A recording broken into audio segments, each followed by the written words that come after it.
You are listening to the Cycling Podcast Féminin, brought to you by iwoca. Flexible loans built for small businesses. Join 50,000 customers taking on life's twists and turns and scaling new heights with iwoca. If you run a business, find out more at iwoca.co.uk. That's iwoca.co.uk.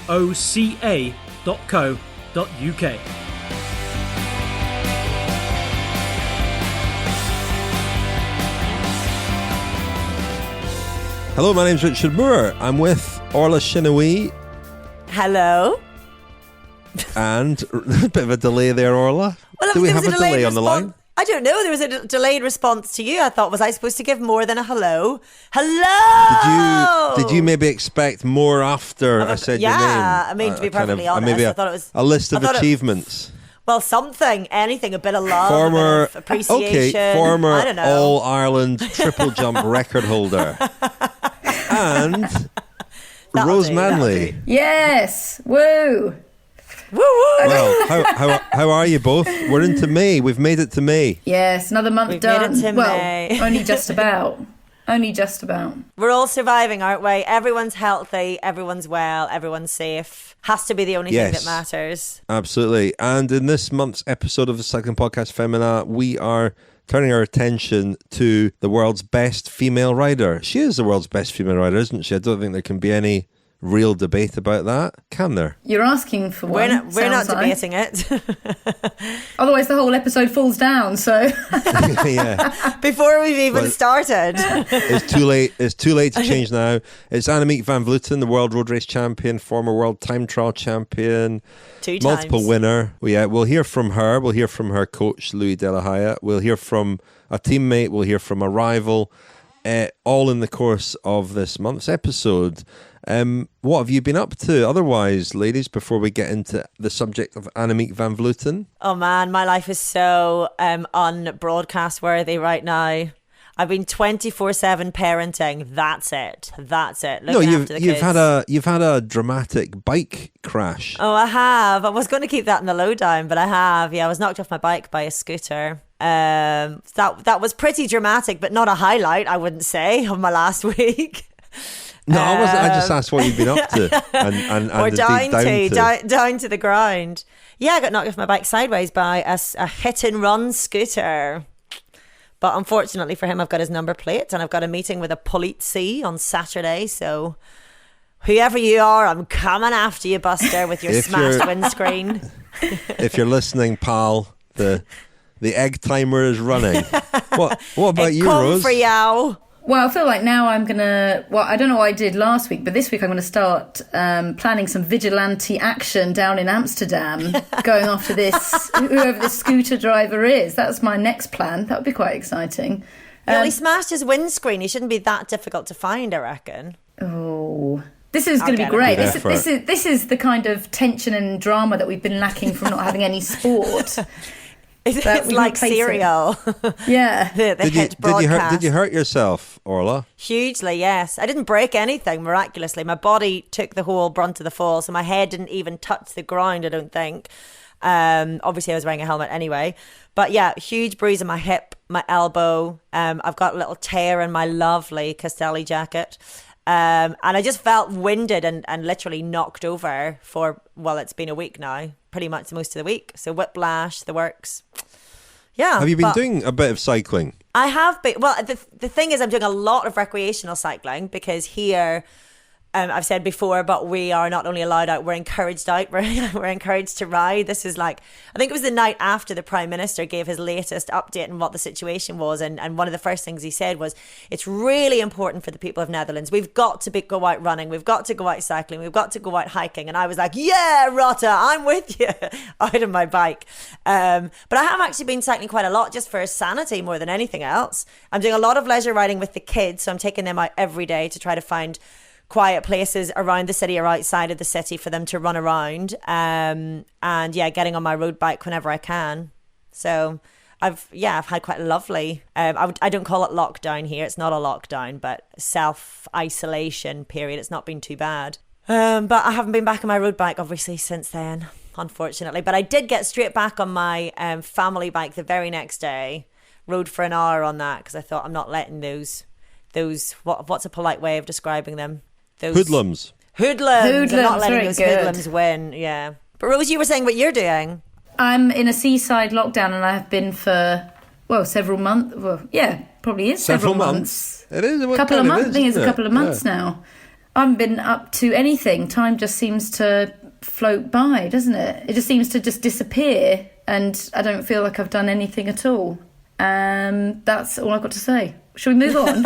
You're surviving. That's an act of existence in itself. Having heard Orla's amazing interview with Annemiek, which we will hear, but before that there was a little preamble where Annemiek was recommending to you all of that a Dutch TV show called Farmer Wants a Wife, which we're pretty sure, as we are reality TV experts, Richard, there was a British version. So maybe I'll spend some time looking for archive versions of Farmer Wants a Wife, and that's what I'll do this week. Or you can watch the Dutch version on NPO1. I don't know if they do English subtitles, but you can give it a go. Boer zoekt vrouw is what it's called in Dutch, and it's well worth a watch. I don't think you probably... I think it's probably one of those programs where you don't need subtitles. You get the gist of it.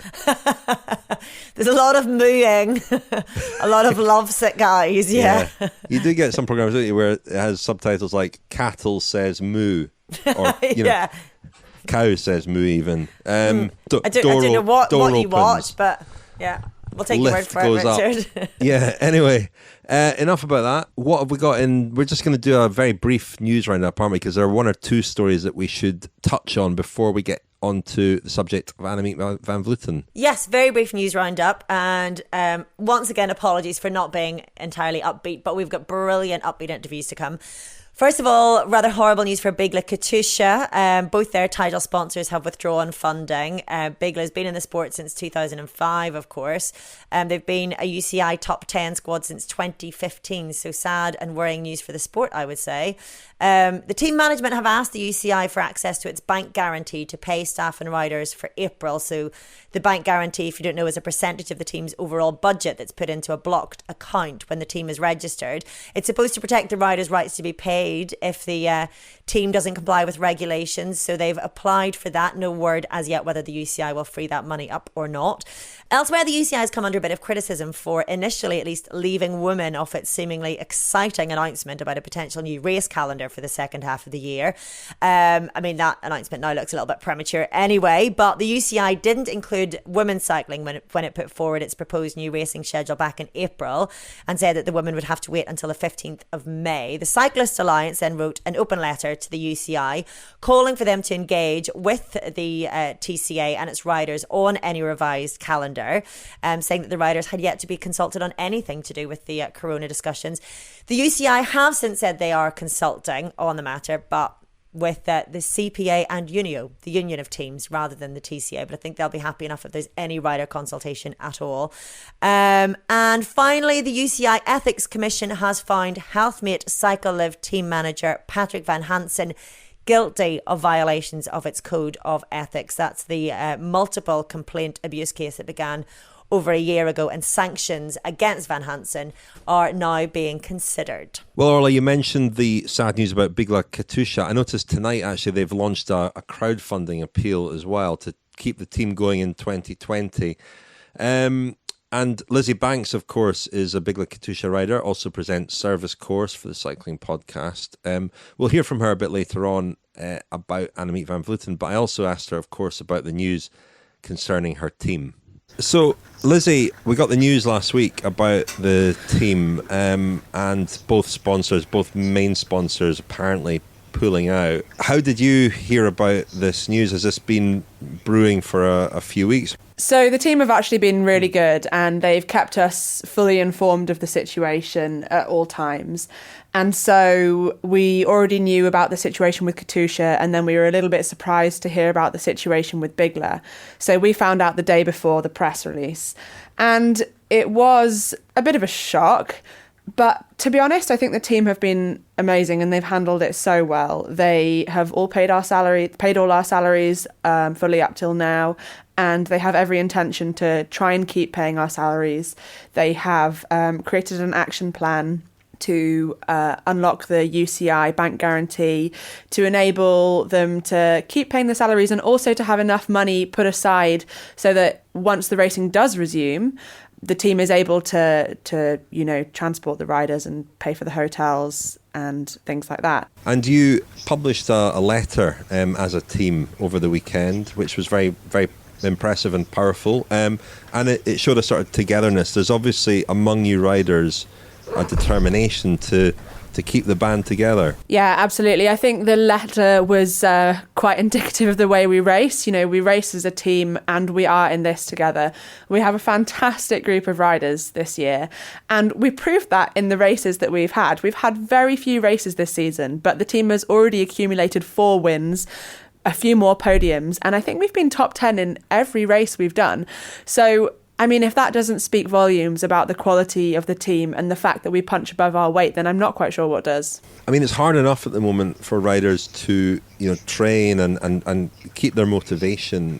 How much more difficult does this make it just to keep training, to keep focused and motivated when you don't know when you'll race again and you've got this uncertainty now around your team as well? To be honest, I've not struggled too much with motivation to train. The weather's been pretty nice here for the past couple of weeks, which has really helped. So I've just really enjoyed getting outside and being able to. And I think the fact that I have teammates who are living in Italy who aren't able to get outside has really helped me to appreciate the fact that I still have that freedom. And so I haven't been, doing structured training, but I've just been doing kind of 3-hour rides where I'm self-sufficient. I've got all the water and snacks that I need. I don't need to stop anywhere.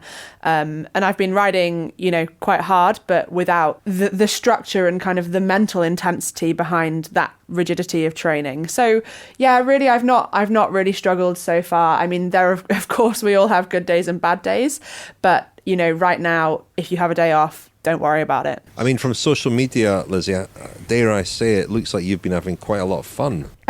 Yeah, I have actually been having a lot of fun. I've been exploring more trails that I wouldn't usually do, and just taking the time to look at things and love where I am and explore and bake and get in touch with friends that I've not been in touch with for a while. And it's the perfect opportunity to do that. And sometimes I think that you're so focused on training and you're so focused on the goal that you forget to kind of take a step back and look at where you are and appreciate the surroundings. And perhaps somehow this situation has, brought out the good in some ways that, I've been able to appreciate what I have more than I did before. You are listening to the Cycling Podcast Féminin, brought to you by iwoca, flexible loans built for small businesses. Join 50,000 customers taking on life's twists and turns and scaling new heights with iwoca. If you run a business, find out more at iwoca.co.uk. That's iwoca.co.uk. My name's Karen G, and I run the Go Ride section of Kendal Cycle Club, which is the junior section. The club is really welcoming to women. It was one of the funny things about myself. I was never thought of myself as a club cyclist. I've cycled all my life, and cycling is a major part of my life. And I would have said to you, I am not a club cyclist at all. And I was actually too scared to go on a club ride. And I'd been on the committee as a representative of the junior section for over a year before I actually plucked up courage to go on my first ride, because I just had in my head I wasn't a club cyclist. And the moment I went on one, it was just incredible. Everybody was so welcoming. There's women's only groups. I've made lots of friends. And over the course of the past sort of 3 to 4 years, I've actually done 3 of the away weekends where we've gone away for 3 days. I've done the coast to coast. I've cycled from Edinburgh to Kendal, and I've cycled the north to south route through Wales, which I never thought I would be able to do. And all of those are organised just with women. It's just been incredible.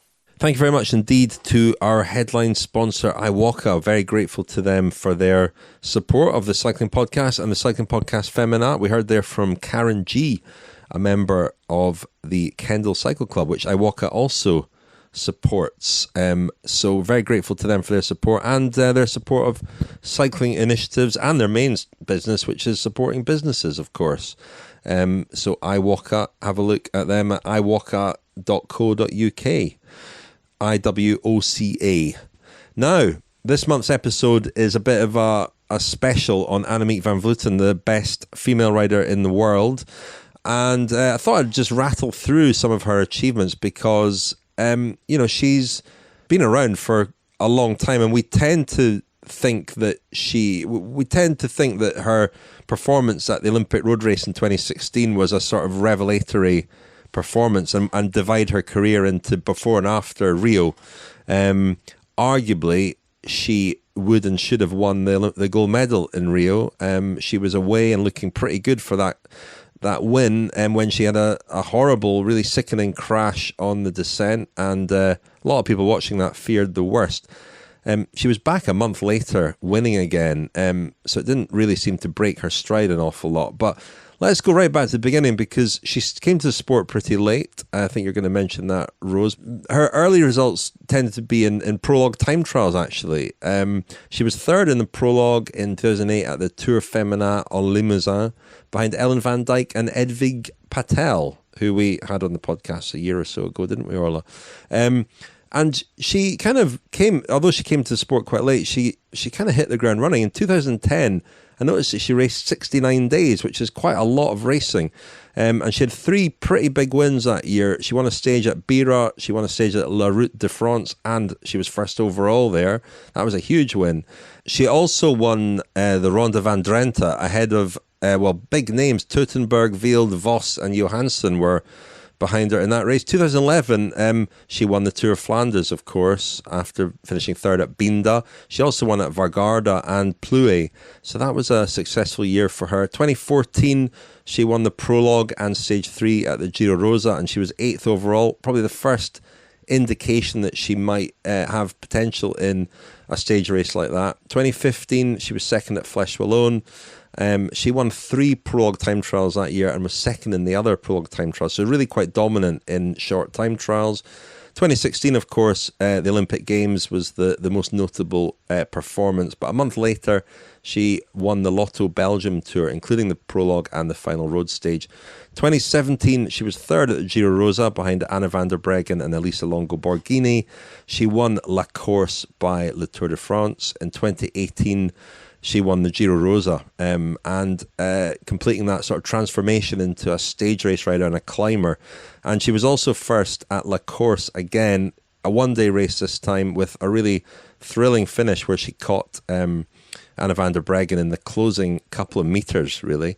2019, she won Strade Bianche. She was second at Flanders, second at Amstel, second in Flèche, first at Liège-Bastogne-Liège, first in the Giro Rosa, and first in the World Road Race Championship. That was her best ever year. And you left off her time trial wins, her World Champion time trial titles as well.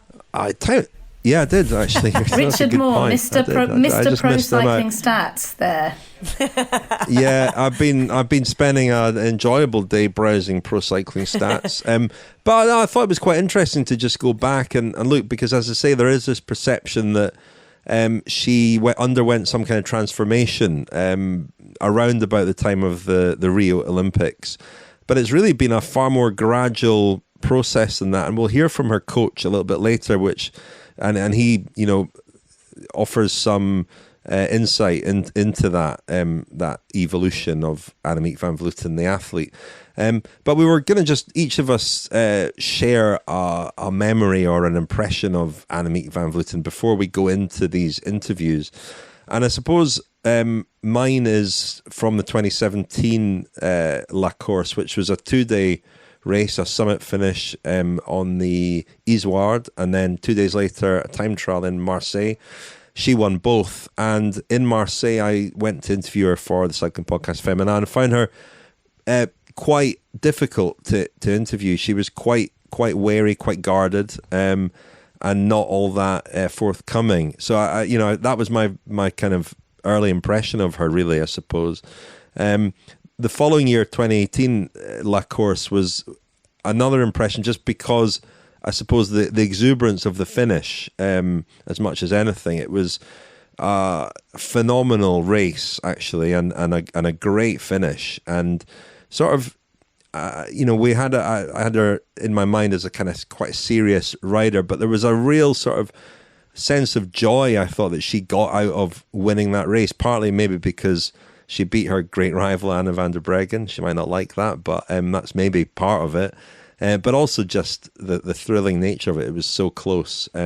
So those two memories from La Course were the strongest for me of Annemiek van Vleuten. I should actually listen to, I shouldn't say a rival podcast, but I did listen to something from Cycling News where they talked to Annemiek about her top 5 career moments. It was actually last year that it came out, and she actually said that she felt that La Course in 2018 when she beat Anna van der Breggen by a second, or it was in the closing 20 metres, wasn't it, that she just overtook Anna van der Breggen, and it was at that moment that she thought that she'd finally got rid of the shackles of being known as that the one who crashed at the Rio Olympics. Like, she felt that she had, despite all the other kind of successes she's had between 2016 and 2018, she felt like that was the moment in which she got rid of that title, and people would then recognise her as being, oh yeah, you won that incredible thrilling race. That was one of the highlights of the whole cycling calendar.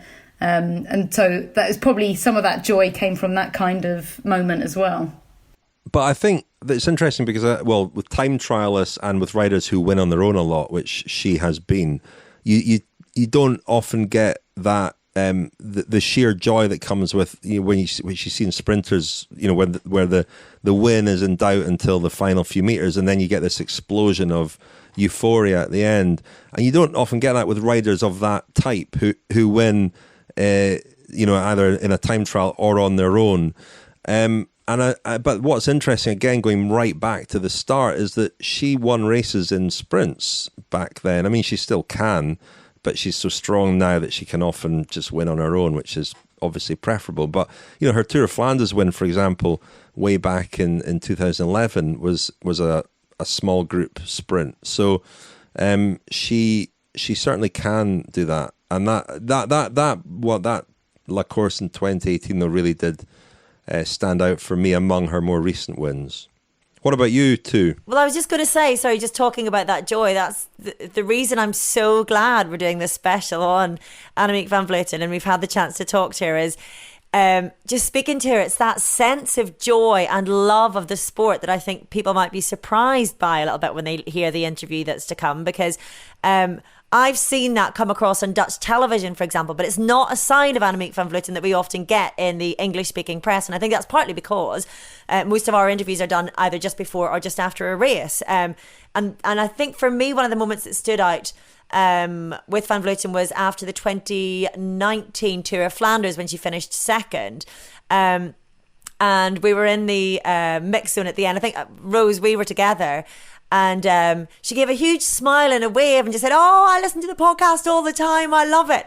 And she was so warm and so open. And obviously she was being nice about the podcast, so that endeared me to her anyway. But I just thought, wow, that was unnecessary. You didn't have to be so proactively nice. And it was a lovely thing. And it was a flash of that playfulness, I think, that we don't get to see very much. And I've spoken before about interviewing her in Rio. And I also remember an interview I did with her very briefly before Flesh Wallon in 2018. And because it was before the race, again, she was quite serious. And that day in Oudenaarde was the first time that I really saw that playfulness from her and that joy. And it's something that comes across an awful lot in the interview to come. She's a very fun-loving person as well as being, incredibly serious athlete, which is wonderful. And I think that's one of the things that I was going to pick up on that you will hear about in the interviews to come, dear listeners. But it was something that Orla, you touched on about her love of riding her bike and her love of racing. And it surprised me hearing about how she only kind of entered the professional ranks at the age of 25. And we're kind of used to hearing about these riders that are climbing through juniors and then they go into the professional ranks straight from there. And so they're younger than the age that most male riders join the professional ranks. So for her to become a pro, I remember at Rabobank, and and she was there for a few years, but she only started at 25 is remarkable. And I had a little look at what Marianne Vos had got up to by the age of 25. And obviously Marianne Vos is a very special case of someone who has won everything from a very young age. But by the same age that Annemiek was just starting, Marianne had won 2 World Championships, 4 Flèche Wallonne, 3 Binders, 13 stages of Giro Rosa, 2 overalls at the Giro Rosa, and an Olympics gold. So that's what Marianne was up to, up to 25. So to think that Annemiek had started at that point, it kind of shows you that, you know, she's probably still is fresh and she probably still is motivated, and there's still, you know, plenty of work to do. I mean, if you win an Olympic gold at the age of 25, I mean, what is left? Well, obviously Marianne just wins everything again and again and again, but it just shows you a bit about kind of where that kind of motivation and that love of the sport has come from. Well, let's hear our interview, shall we? We're going to hear from Annemiek van Vleuten, from her coach, who's been her coach for a long time, Louis Delahaije, also from her Mitchelton-Scott teammate, Lucy Kennedy, and Lizzy Banks again, who obviously is a rival on another team.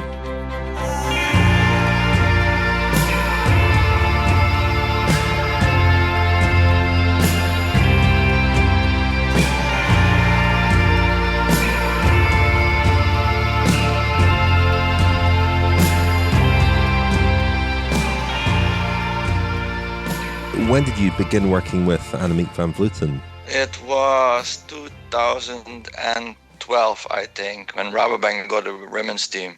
Was she a rider that you identified then as having the potential that we've all seen now? Or, you know, what were her characteristics back then that you spotted? Oh, she was already a good rider. I think she already won Tour of Flanders. At that point in time, I was more or less responsible for all the Rabobank teams we had on let's say a training technical level. There was a development team, we had a cyclocross team, we had our professional team, and now there was a new women's team. And I introduced myself there, and Annemiek wanted to talk to me, and out of this conversation came that we were starting to work together. So it was her question, more or less. Already then she was one of the better riders. Slightly different riders. She was more like a classic specialist. I mean, we tend to divide her career almost in two, before and after the Rio Olympics in 2016. She seemed to come back from that crash and that disappointment with a sort of new focus, a new determination. Do you agree with that, or to your eyes, has she always been the same athlete? I think it already started earlier. I think it already started like in 2014. Well, she was always classified as a classic rider, and she agreed with it, and she won classics in the beginning of her career already. Like I said with Flanders, but she was curious: can I be also a rider who can climb and a rider who can win stage races? And I said, why not? But we have to change a few things. So from that point in time, from 2014, we changed the training more or less. And Rio was the first, let's say, big goal, of course. And there she showed that for herself that she could be the best in the world. And maybe before she didn't expect it. But there she thought, hey, I can climb, I can do it in a one-day race. So it's also possible to do it in a stage race. So it was, yes, Rio was very important, but the process of changing as a rider already started 2 years before.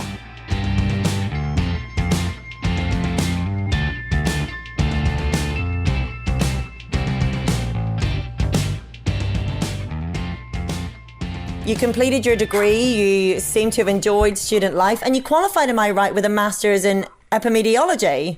Yeah, so I finished my study about avian influenza, and at that time they were a bit scared that the avian influenza, the zeevogelgriep, would transform. And maybe people also got sick of it, and then we would not have a vaccine for it. So at that time they were already scared of that one. So that was my subject of my thesis. And I also did it with the RAVM, that's like the institute that's now really hot topic and really. I'm an epidemiologist, but like it's 12 years ago. So I followed the news with a bit more interest. But for the rest, I'm not very into it anymore, and I don't think also I don't want to do something with it in the future. But I had a really good student time.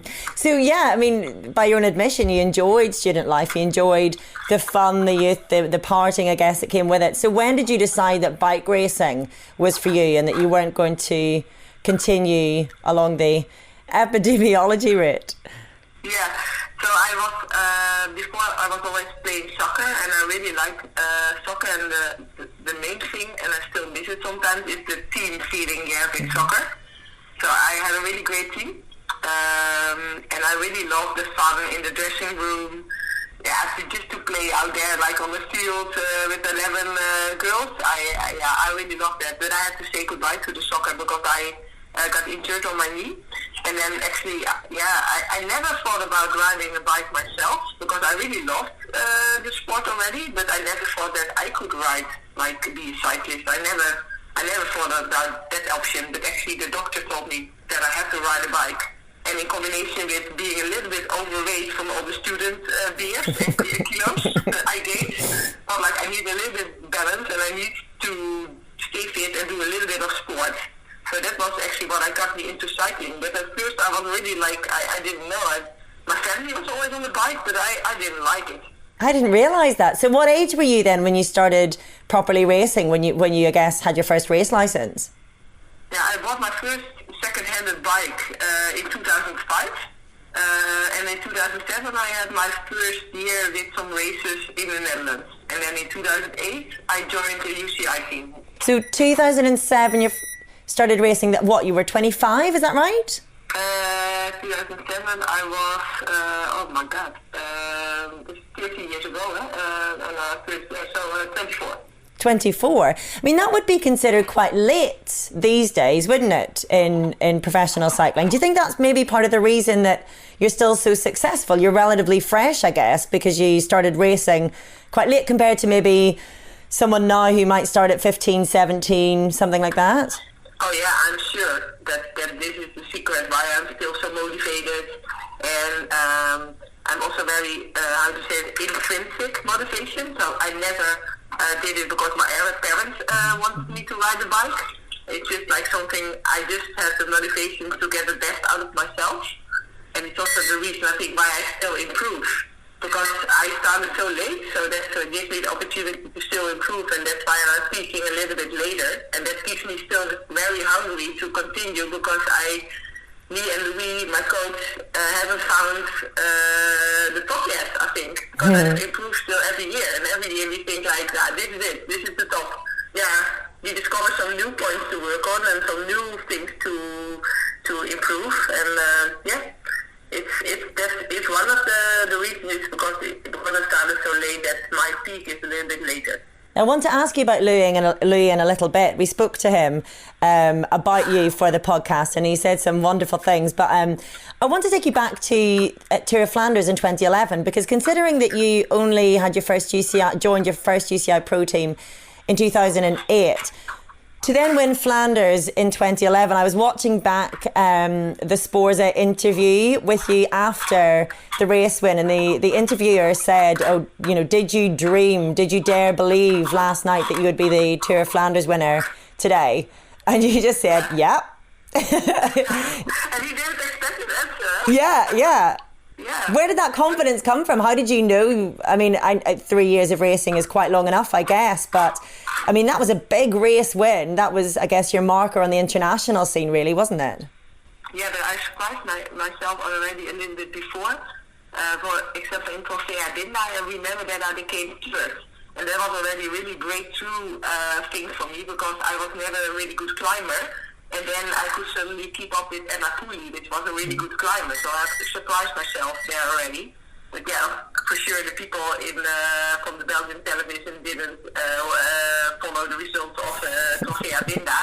But for me that was a really breakthrough moment that I could follow Emma Pooley down those climbs. So I was thinking like, actually I'm in a way better shape than I was ever before. So I was like, then maybe I can also make it now over the Muur. And that was the first year I made it over the Muur of Gerardsbergen. And you were very much seen as a classics rider in the early part of your career.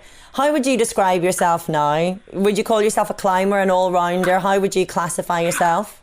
Oh, yeah. Now, I always say, like, I'm not a time trialer. And when I was still wearing the rainbow stripes for the last 2 years, I still consider myself not as a time trialer. And then, like, these days from my team was really laughing like, hey, but you're the world champion. It's like, yeah, no, but I'm not a real time trialer, because a real time trialer I see as that are the persons that are super focused, super control freaks, and only looking at numbers and I don't know. I'm more the girl that likes to play. So I prefer more road racing than time trialing. I hate time trialing, actually, to be honest. It's not my favorite thing.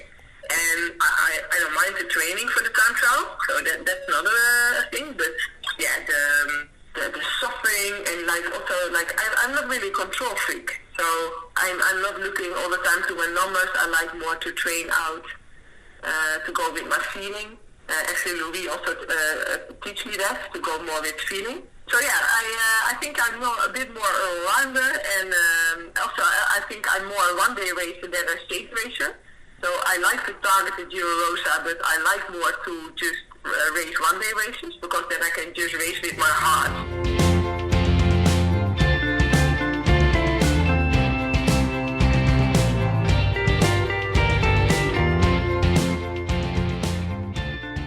I mean, one of the things that we observe about Annemiek is the huge volume that she does. I mean, has that always been part of her training and something that she's been keen to do? No. Let's say the discussion after the first year or first or second year we worked together was that my idea was, okay, we have to do more volume, and for her, and I mean, I say it in her own words, is she needed more speed. So she needed more like 30-second, 1 minute reps to become a better athlete. So we disagreed on that. We had a discussion, and I said, okay, I mean, this is my idea, this is your idea, but yeah. And she said, okay, I want to try this. And then that's the point in time where we changed her training completely to, let's say, a higher volume. And yes, she has she does a high volume, but it's not like super, super high. I mean, I work with a lot of really good riders in the men's category. Annemiek doesn't do as much as these guys. So, and for me, there is another reason why a woman more or less cannot train what a man can train in volume-wise. And the second thing I have to add is that we built it up. We started in 2014, and we grow to the volume that she does now. And I think that she makes the difference there. And I think the philosophy, at least the training philosophy in women's cycling was, okay, Liège-Bastogne-Liège for guys is like 250. For women, it's like 120. So our volume doesn't have to be that high. I think that's wrong thinking, in my opinion, because why are men not training more than they can do? Because they reach more or less the limit from what you can do in 1 year. I mean, there is a lot of research on that, what you can do more or less, and it's like, let's say, 25 hours on average a week till 30 for a whole year. That's about the limit. But they don't do more because it doesn't bring more, and it is the limit. But, you know, as a woman, you can get to that limit as well. Not because if you look at a 1500 meter swimmer, his discipline is less than 15 minutes. And they also make more or less this volume in triathlon. They make more or less this volume because probably there is a limit there somewhere. So why, for me, there is not a big difference between a 120 kilometer race and a 250 kilometer race. It's both extreme endurance exercise. And so that's more or less the philosophy I use to coach people. Okay, 25 to 30 hours is a lot in a week, but we will get there in 5-6 years. And that's what Annemiek did more or less. Yeah, she built very gradually to that. I mean, she's in her late 30s now, but still seems to be improving the last couple of years anyway. Yeah, and I mean, at the end of the year, we always have a nice dinner and we discuss what we did the year before and the results and what are we going to do next year. And like 3 or 4 years ago, every year I said, well, Annemiek, let's be fair. You're not going to be better than this. It was a fantastic year. You had your first world title in time trial, but yeah, this is the limit. I don't say that anymore. Yeah, every year we were able to do something extra or to do something different, which probably gave her a new stimulus. And I think her best level is now.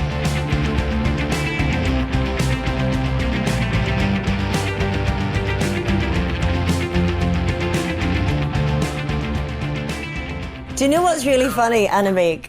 From the outside to an international audience, I think most people would see you as being super serious. And I was saying this to the guys in the podcast and on the podcast, I think, that from Dutch TV, I can see that playfulness and I can see how much you enjoy it. But I'm not sure that people beyond the Netherlands necessarily realise that about you. I mean, you seem to have a lot of fun on the bike. Is that important to you still? Yeah, that's also the reason, I think, because I still love riding my bike at my age, because I think I'm pretty good in finding ways to still enjoy it. So I know, like in the winter, I don't like to train, so that's why I go to new countries. It gives me energy to go to Colombia. But I'm not the kind of girl that is like always continuing and not stopping. I think if you watch the documentary that they made, the Dutch television about me, how I was training in Colombia, a lot of people are like, oh, actually you really enjoy it. Like, yeah, you're not stressed. No, I'm not stressed. For me, it's really important to enjoy riding my bike, and maybe sometimes I compromise a little bit my training to stop, for example, for a lunch stop and a stop there for 1 hour. And yes, maybe then I don't have like the 100% benefit of the training ride because I break it up in 2 parts.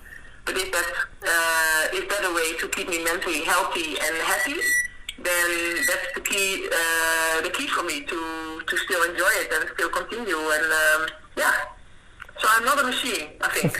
A lot of people think that I'm a machine, that I'm like that I'm a perfect athlete and doing a lot of extreme things. Yes, I do maybe with training, but I just always in a way that I enjoy, and I don't do the things I don't enjoy. For example, I don't want to put myself in the altitude tent because I think that doesn't make me happy. I want to sleep well, and I don't look forward to that. And that could be maybe a good thing, but I don't want to do that. Like to go to Colombia, yes, I train really hard there, but I also really enjoyed everything. And because I take good company with me and have some fun on the rides and have some good conversations. I meet nice people, and to do those long rides in the Netherlands, that would kill me. But yeah, to go to Colombia and meet new people, then it gives me energy. So, but then sometimes maybe you compromise a little bit to join some other athletes, and maybe you don't do your training rides perfect. Maybe it's better to do them on a trainer inside all my efforts. But I compromise a little bit because I like to go outside, and I'm not a machine that wants to train all the time on the trainer. I want to enjoy my rides, and then I compromise a little bit, but in the end I think this works for me. I always think that this is one of the things that you can't measure when it comes to success with athletes, that happiness is a big factor, and if you're enjoying it, you can't measure that, but it seems to feed into the momentum, the motivation, the drive so much. Yeah, I always see like I have like 100 points to spend my energy. And I want to spend them like in a way that on the points I think that makes me really faster.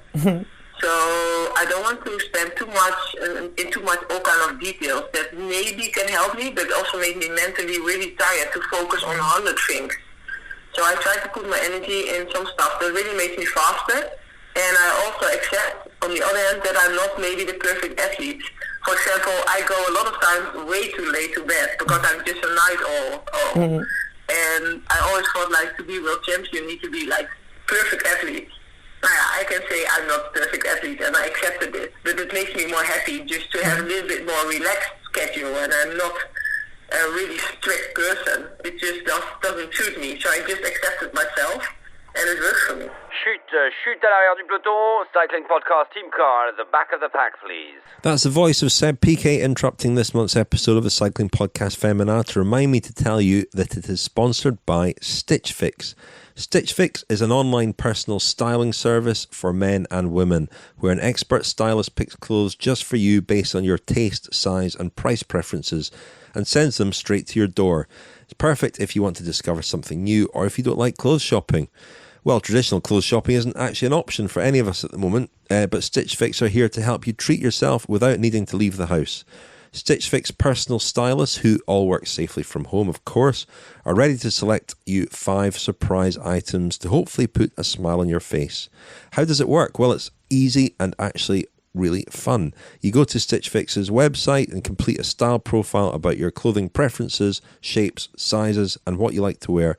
Then it's over to your stylist, who'll hand select and send to you 5 items of clothing and accessories, which you discover when they arrive at your front door, along with a nice card including outfit inspiration and style tips. Try everything on, keep and pay for what you like and send back the rest. Delivery and returns are free and includes an option-free home courier pickup, which is particularly useful at the moment.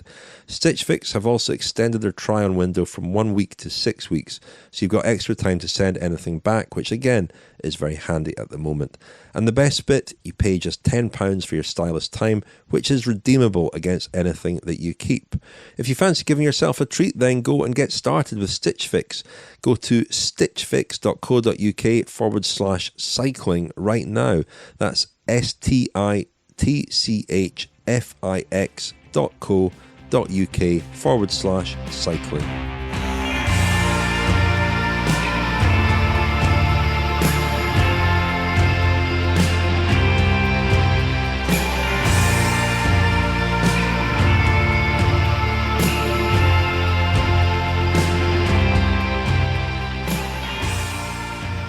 Met Annemiek at the end of 2016 when she was in Australia following the whole Rio season, and she was just in Australia on her off season doing a bit of pre-season training and just a bit of holidaying, and she actually did this little tour in the Alpine region of Victoria called the Tour of Bright, which is a great little tour, and she was just riding around, fluffing around.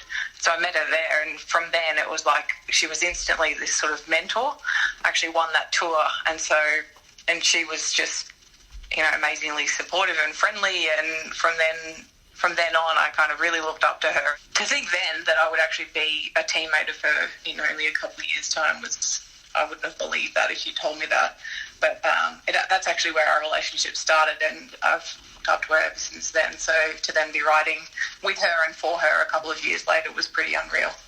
Wow, that's amazing. And did she give you any advice about how to approach joining the professional ranks at that time, or how to be a better climber? Or Yeah, so she actually had quite a big impact on the beginning of my career, really. She actually went out of her way to be helpful. I am quite a shy person, so I didn't reach out to her. She actually came to me as to help me in my career, and she personally spoke to a couple of teams in Europe and was really trying hard to get me over there. And of course, and I won that tour, and so from that moment she planted the first seeds in what was then it was then Orla-Schennaoui and now Mitchelton-Scott. She actually planted the seeds then. I was like, you got to keep an eye out for this Australian girl.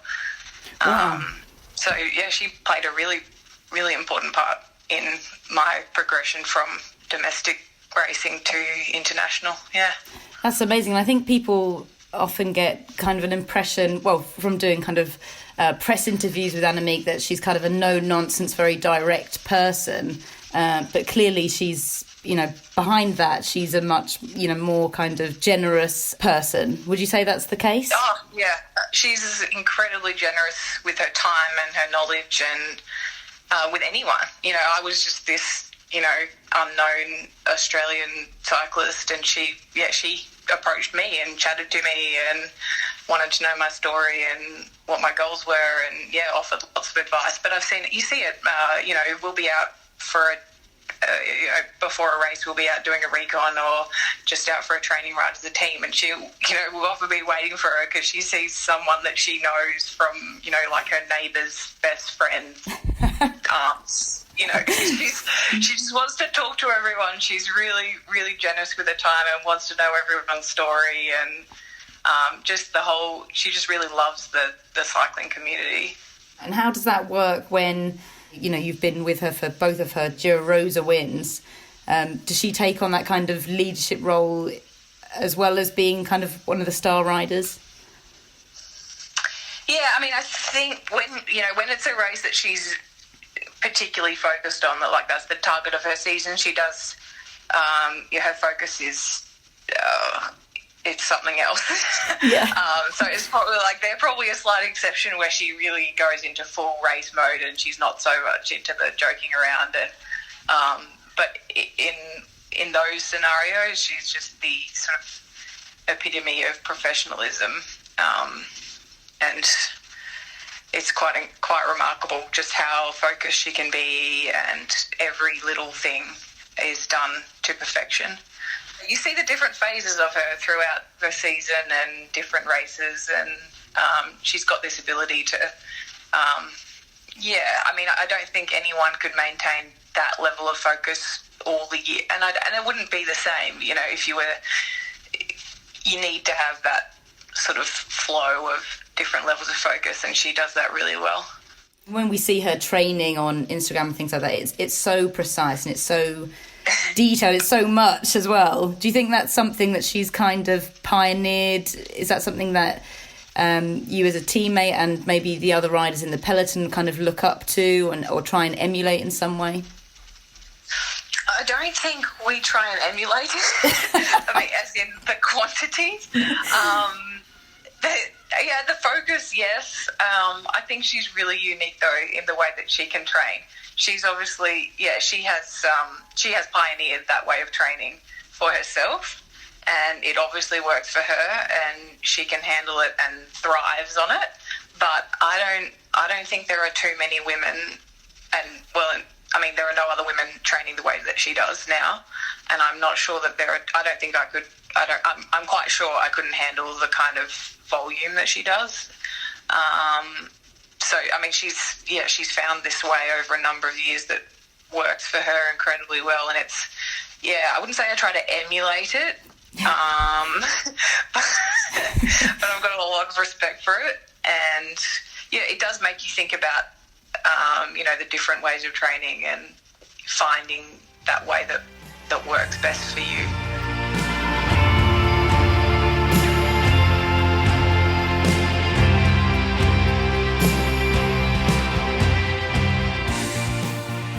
I met Annemiek for the first time when I won stage 8 of the Giro Rosa last year, and she was the GC leader, and we met in the anti-doping trailer behind the podium. Not very glamorous at all. Of course, Annemiek is a formidable competitor. There is a reason that she's the world champion.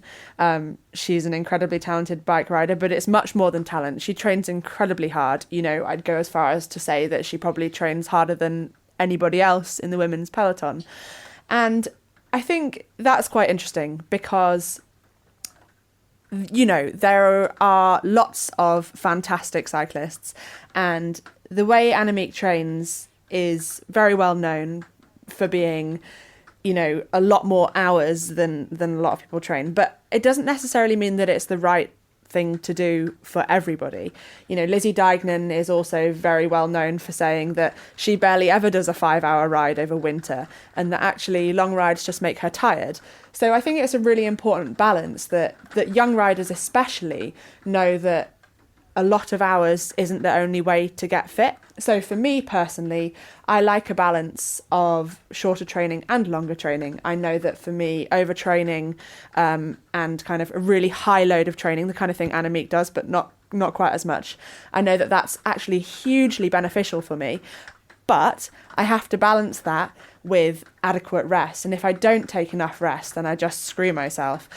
So I also get a big benefit from kind of short, sharp training. So it's really a balance. And what I'm saying is that, there's not there's not one size fits all for training. And although that works for Annemiek, she's had many, many years of conditioning to allow her and enable her to train that much. And so do what's right for you and not what's right for somebody else.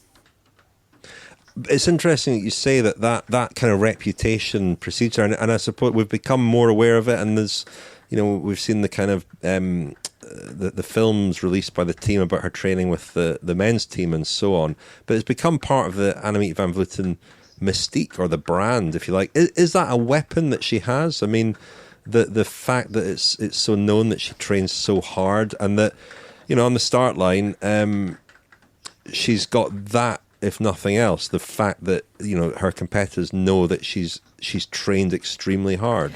Absolutely. And I think the mental side of it is so huge, and it's so underrated.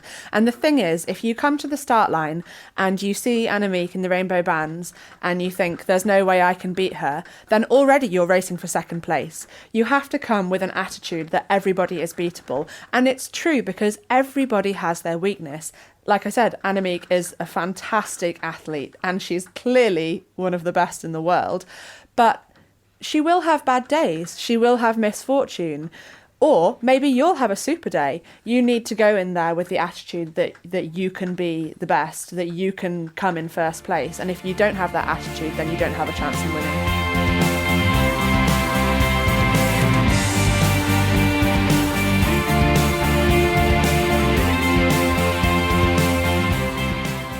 Annemiek, I mean, speaking to some of the other women in the peloton, they talk about, how she's really raised the bar in terms of not just performance, but how she lives, how she trains, how she, takes herself off to altitude and lives in a way that has really taken women's cycling to a new level. I mean, is that something that is just part of her makeup? Have you seen that side of her develop over the years? Absolutely. Yeah.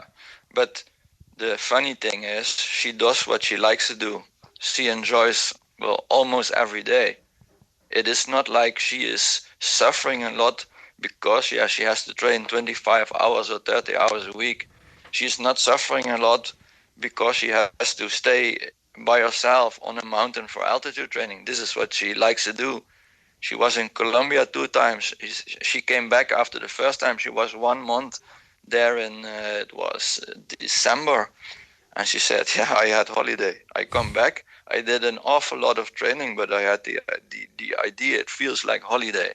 Well, okay. Then it's not like somebody has to suffer a lot. So she likes cycling. She likes traveling. So she's doing what she likes. And I try to find out on an individual basis what every different rider likes. If you don't like to be on a mountain by yourself, then don't go on altitude, because maybe it works physiologically, but for sure psychologically it's a big mistake to make, because you come back, your body says yes, but your mind says no. In the end, no result. That's interesting. Yeah, I mean, I think we're discovering in this lockdown period as well how different people cope differently in situations like this, and some people are maybe more comfortable with their own company, which is fortunate in her case. I mean, another aspect of her training that we've seen is the training she does with the male riders. How did that come about? Yeah, but that's 10 days in a year. It's a short, And that is very extreme, and I wouldn't recommend it to everybody. But one of the things Annemiek likes is she is very comfortable with getting out of her comfort zone. Let's put it like that. As she is looking for, what can we do to get myself out of the comfort zone? Yeah, the 10 days with the guys, that's out of her comfort zone. She's a little bit scared for that. I think that's why it brings something. But I know because of the last year what she did, that she can deal with it. I guess that it doesn't kill her. Yeah, I mean, what doesn't kill you makes you stronger. I guess you as a coach, though, you say it's just 10 days, but those are days that you have, I guess, less control over in terms of the effort she's making. We can see that, for her, it's just about hanging on and really, as you say, taking herself outside her comfort zone. But how do you manage that training when I don't have control over her when she's in the Giro Italia? I mean, that's the same. Or I don't have control over a rider when he is in the Tour de France. It's 3 weeks. Other people have control. You don't even control it yourself. I mean, with the training camp with the guys of Mitchelton, she has more or less control, because after 3 days when she is really, really, really tired, she can say, okay, tomorrow I'm not going to ride. We always had that option, especially last year, because she was coming back from her knee injury. And we said, okay, we're going to try 2 days, and maybe the third day you take rest. But in the end, she did everything. But we looked at it at a daily basis. Hey, how do you feel? You think you can do tomorrow? And think towards the end of this camp. So, yeah, there is no control. But I think in this case, for these 10 days, it's okay to don't have control. I mean, she's maybe unusual, Annemiek, in some respects. And I mentioned other riders looking at her and realising that she is setting the benchmark for women's cycling. But I guess not every female rider could do what she's doing, and it would be a mistake for some of them to take on that. Oh, that yeah, load. of course. Yeah.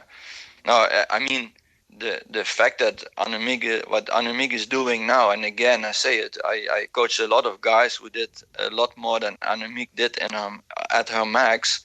So it's not that exceptional, in my opinion. I mean, I work with triathletes in the moment. Guys and girls do the same amount of volume of training, and why not? They they also race the same distance. But so it's not that exceptional. But I think it depends a little bit on what type you are. Are you more the endurance type, or more like Marianne, a little bit more explosive type? I mean, Marianne can also win the bunch sprint against good sprinters. That is a different type, so they are normally not responding that well on super high volume. But when you are more on the endurance side of the spectrum, like Annemiek is, you respond better to a high volume. And then again, we started in 2014, it's now 2020. In 2014, she was not doing what she does now. So I do not recommend it to everybody, but if you're the endurance type, I would, as a coach, I would invest with my rider in raising the bar, also volume-wise, but step by step. You're not going from 15 hours a week to 25 hours a week in 1 year. And that's also what we didn't do. We also did it step by step, and that's, for me, is the reason that she improved gradually every year. She became better and better.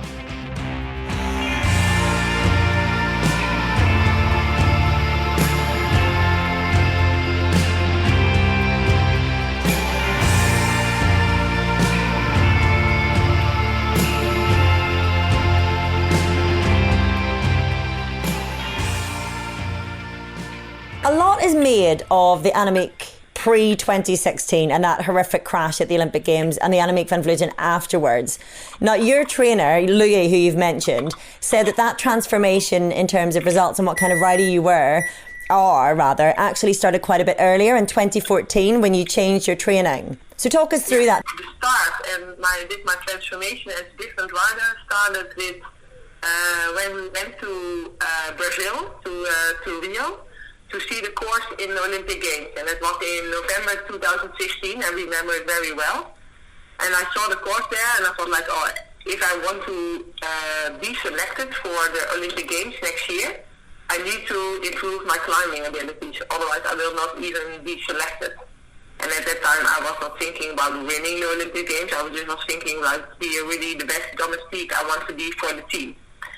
And then I made a plan and got the right people around me to improve my climbing abilities. And for sure, also Louis was also involved with this, and also my nutritionist, and also like a plan we made together to climb more. I think that was the key secret.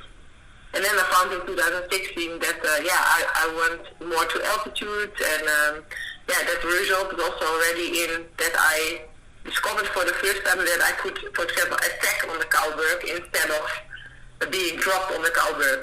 So that was a really eye-opener, like, hey, I can now use a climb to make a difference. And I guess in that context then, how you were climbing and how you were going at the Olympic Games was a sign that you could do it, that it was working. Because for me and for a lot of people watching, I think, you probably won't remember, but I came to interview you at Holland House just after you got out of hospital. And I remember thinking, everyone was thinking how unlucky you were to have crashed, but how lucky you were, I guess, to have emerged from it in one piece. And I guess I was expecting to find you a bit reflective of that. Instead, what I got from you was just how encouraged you were by how well you were climbing, but also how disappointed you were, devastated that you couldn't then deliver on that. And it was just a completely different perspective, I think, to what I expected to find from you. But I guess in that sense, Rio was a sign for you that you could climb. Yeah, so it really inspired me that I took the inspiration from it. And for sure, I've also got the outside world had really the impact of seeing the video footage. And when I watched the video footage, I could understand why everyone's like really happy that I was still in one piece, and that I should also be really happy that I'm still alive and that I didn't have any consequences of this horror crash. But yeah, for myself, I was what I take home message from the Rio Olympic Games was an eye opener. Like, hey, I can do more on. I can use climbs as an opportunity to win races, and if I focus on something to get myself to a better climber, I'm able to transform myself in a climber.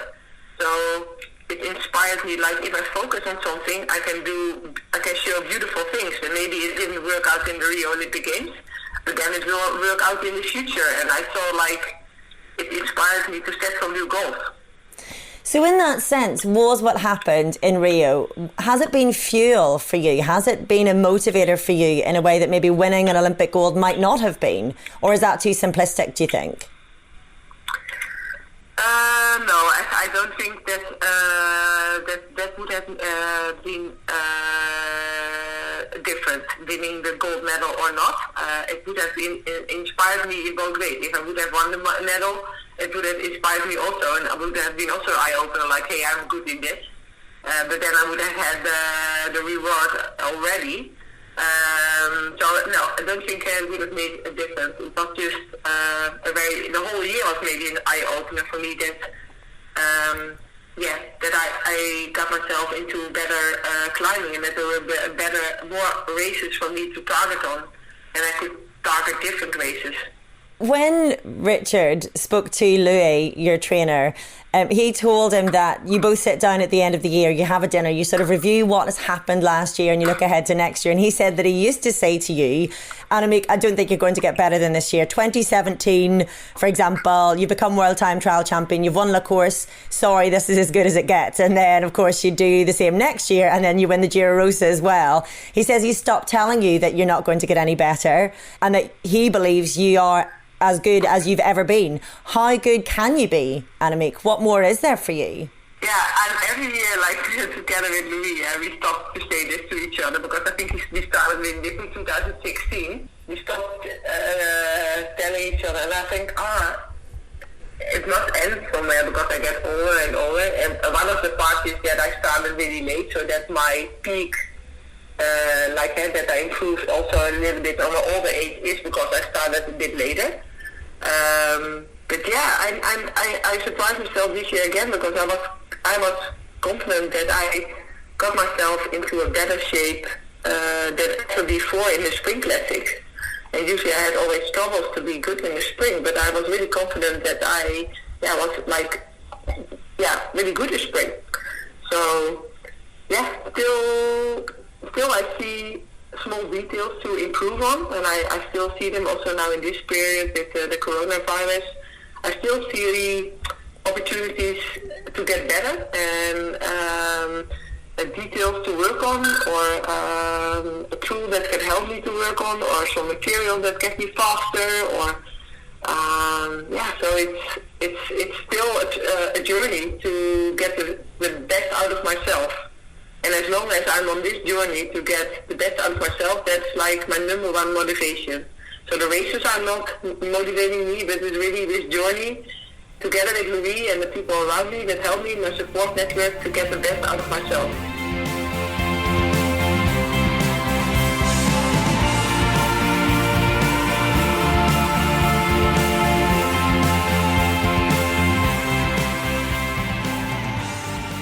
just as a coach, I wondered what you thought as you watched the World Championship road race in Yorkshire, and you saw her hit out so early. What were your thoughts? I thought, okay, she's going for the plan. I mean, she was on an altitude camp in Livigno, and we were talking on the phone, and it was about the world champs and the course, and they said, okay, there is only one really steep climb, but it's really early. Say, why you wouldn't try it? Well, and that's where the plan started, and it became more like a living. Was it really? I mean, to go on her own, or to take a small group? No, we didn't expect her to be so strong that she went on her own. She thought it would probably be a group of, let's say, maximum 3 or 4 riders. Said, okay, then almost everybody has a medal, so everybody is willing to ride. Then it really has a chance. And now she was on her own, and well, she looked comfortable. And the worst thing that could have happened is that they would have caught her. But you saw the group behind her was working as well, so they were not. Even if they would have caught her, they wouldn't be fresh. So, what I was mainly enjoying it. I thought when she gets away with this, it's super. And when she doesn't get away with this, well, she at least tried. It was a nice day.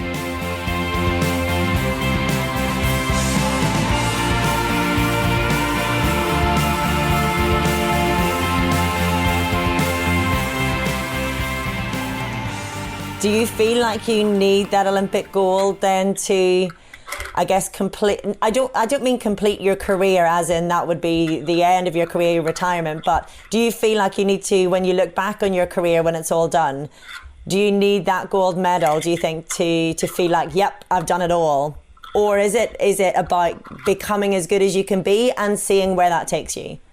Yeah, I think that's the most important thing that I want. My goal for the Olympics is that I want to be at my best level next year in August in the time trial in the road race. And if I have done everything about that, like within the limits, so not being the perfect athlete, but being the almost perfect athlete that's still happy to get there, then I will be satisfied, because I don't have in control what the other ones will be doing. But I will just be at my best level there, and for sure the Olympic medal is something that lacks in my in the prizes I have won. So it would be the icing on the cake for sure, and it's a really big goal. The most important thing is that I want to get myself there at my highest level possible, and hopefully better than I was already this year.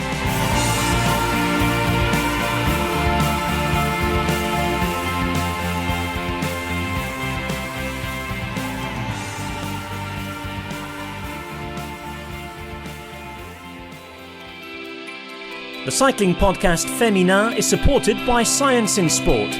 Science in Sport, fueled by science. Thank you very much to Science and Sport for their support of the Cycling Podcast Féminin.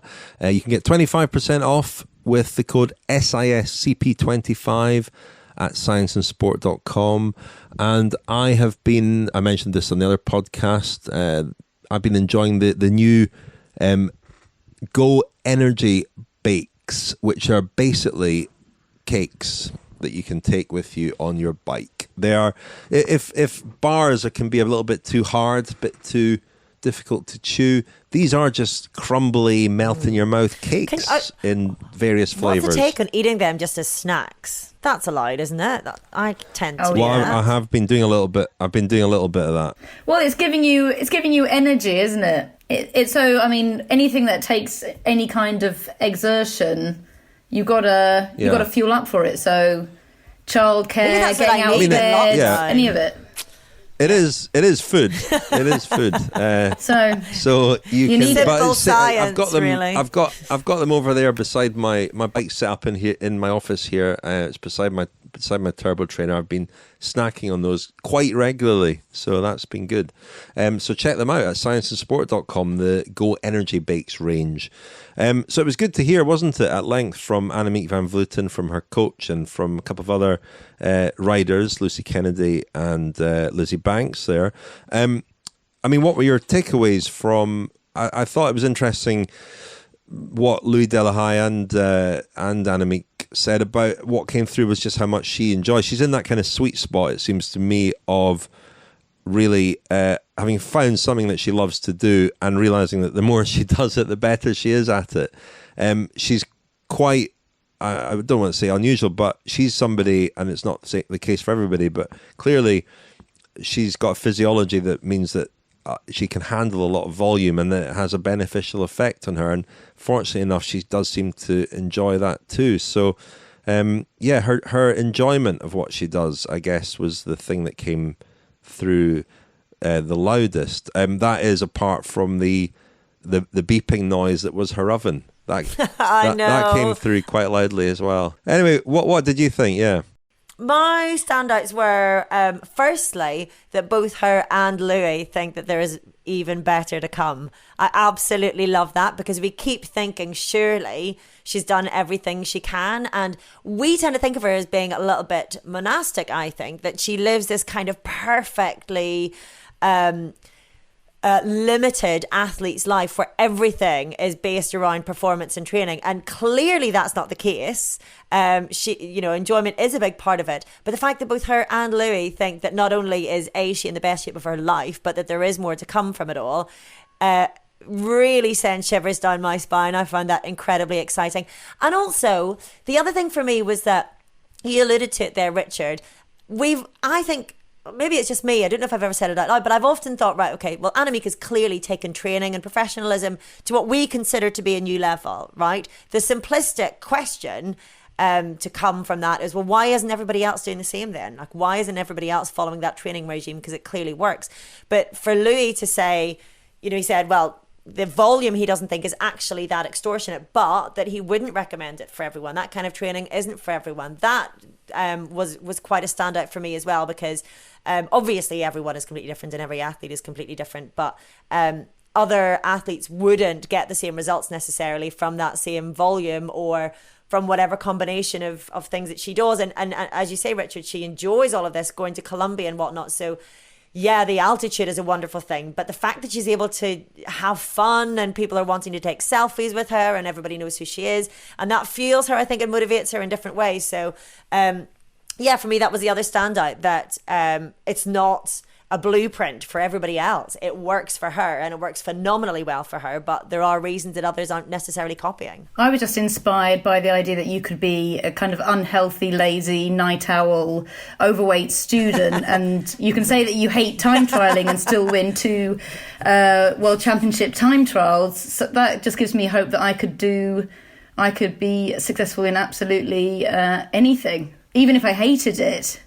Are you going to do anything about that inspiration? No, because that's the difference between me and Annemiek, is that I could not be bothered. Still couldn't be bothered, even if I could be the best of it. I don't think I could. But there you go. That's why I'm not a pro athlete. But the other thing I loved also was the anecdote from Lucy Kennedy, and I was not expecting to. I had not heard this anecdote before about the fact that Annemiek was so instrumental in getting Lucy Kennedy a pro contract and getting her that spot at Mitchelton-Scott. I just thought that was so kind of generous. And I think you often get used to kind of these world-class athletes, these athletes that stand head and shoulders above everyone else. You normally hear about them being divas or being demanding or kind of wanting to have a little clique and, not open the doors to everyone else. But when I spoke to Lucy a bit after the interview, a bit more about the fact that Annemiek had got her involved, Lucy just said that she's so passionate for women's cycling, about spreading the message of women's cycling, getting more people involved in it, more people watching and more women on their bikes, that is the thing that motivates her. That was the thing that motivated her to get Lucy on board, bring her over to Europe, and that's the thing that motivates her every day. Yeah, that line about hating time trialling stood out for me as well, because, as I mentioned there, particularly early in her career, that seemed to be her speciality. She also said she's more of a one-day racer than a stage racer, which she's won both, hasn't she? But you get the impression again over the last couple of years that her focus has been on stage racing, and that the Giro Rosa seems to have been her biggest goal. And she's become a very strong climber. I mean, she's a strong all-rounder. She reminds me a little bit of Chris Hoy in a way, where the improvement has come over a long period of time, and it's been incremental but pretty consistent. And there's been a little bit of building every year. And Louis talked about that as well, the fact that they've been working together for a long time, and that what we're seeing now are the fruits of a long-term plan. And also the sort of volume that she does now is, that's been built up to over many years. It's not, because training is funny because it does follow fashion, or there are fashions in training, whether it be altitude, high quality, quantity, and so on, and often whoever's winning at a particular time becomes very influential because it's thought that they have the recipe, the blueprint for success. So when Team Sky began to train in a certain way, everybody else started doing that too, and I get the impression now that people are looking at Annemiek van Vleuten and thinking it's all about volume and really taking yourself outside your comfort zone, training with the men's team as she does, and so on. But as you say, and as Lizzy Banks said, that doesn't work. That's not going to work for everybody, and it's certainly not going to work from one season to the next. Going from an emphasis on high quality training to volume, because I think that's something where you have to build up to. That's something you have to build up to over a long period of time. As is finding something that works, whatever that might be. And she has just found over a long period of time what works for her, and just seems to be enjoying that ever more. Rose, you said, if you keep putting all of that effort in and you win, then of course you can get even more enjoyment out of it. And that doesn't look to be stopping anytime soon. And you would think that, she said to me that not getting Olympic gold in 2016 wasn't a fuel for her in any way. The Olympics obviously will be a target for her. I would imagine not getting to show off those rainbow bands will also add fuel to that fire. But for me, just listening to her and listening to Louis, any doubt I might have had as to whether she would be able to keep that form or build in that form for a possible Olympics next year has gone out of the window, really, because I feel like if she stays on the same trajectory, you've got to bet on her regardless. People talk about her age. Yes, she'll be a year older, but as we've discovered, she's as fresh as a daisy. But it was just a joy actually to talk to her, a real joy. And my other takeaway was genuinely Boer zoekt vrouw. It's wonderful. If anybody listening speaks Dutch, you want to learn Dutch, check it out. It's beautiful. I love it. So thank you, Annemiek, for that recommendation. That's going to keep me going through the rest of quarantine. Yeah, I mean, she's 37. She'll be 38 in October. She'll be coming up to 39 when the Olympic Games are on next year. But I'm not sure that is so much of an issue. She's not going to, I don't think she's going to, her powers are going to decline all that rapidly. They will at some point, clearly, but I can see her being very competitive, this year if we get some racing, and certainly next year as well. Well, that was our special on Annemiek van Vleuten. I hope you enjoyed it. Something a little bit different this month. We'll do something different again next month because we won't have any racing, of course. But we've got lots of ideas, haven't we? We do. I'm not sure we've shared them with each other yet, but we've got lots of ideas. We always do. They're all in here. They're all in here. Up there for thinking, down there for dancing. Well, they're in each of our self-contained, bonces, I think. noggins. We'll clash them together virtually. That's what, Rose is down there by the seaside. I can just see her staring out over the horizon, thinking of ideas. It's true. I was reading today that this is the area where Samuel Taylor Coleridge did a lot of his writing. So pressure. I should probably do a bit of that. It sounds like I'm going to segue into one of Orla's. Oh my God, what are they called? The Women's Tour. Oh yeah, the literary roundups references. with all the references, but I'm not going to. Because it's late. Kubla Khan is a bit hard to sneak in somewhere. But so I will be inspired, and then I'll give you all of my amazing ideas like the day before, and then we'll have to just quickly put something together.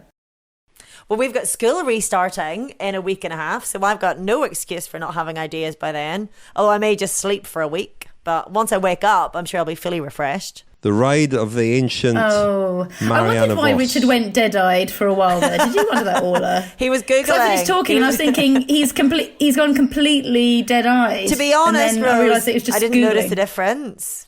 Oh. I like the peace and quiet.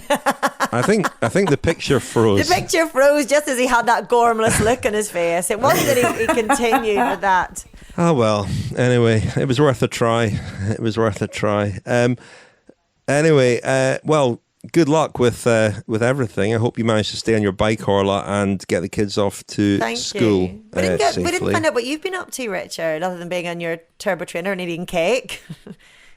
Eating energy bakes. Yeah, I've been on my turbo trainer a lot, though. I mean, I've been riding my bike here far more than I would do normally, so I feel fitter.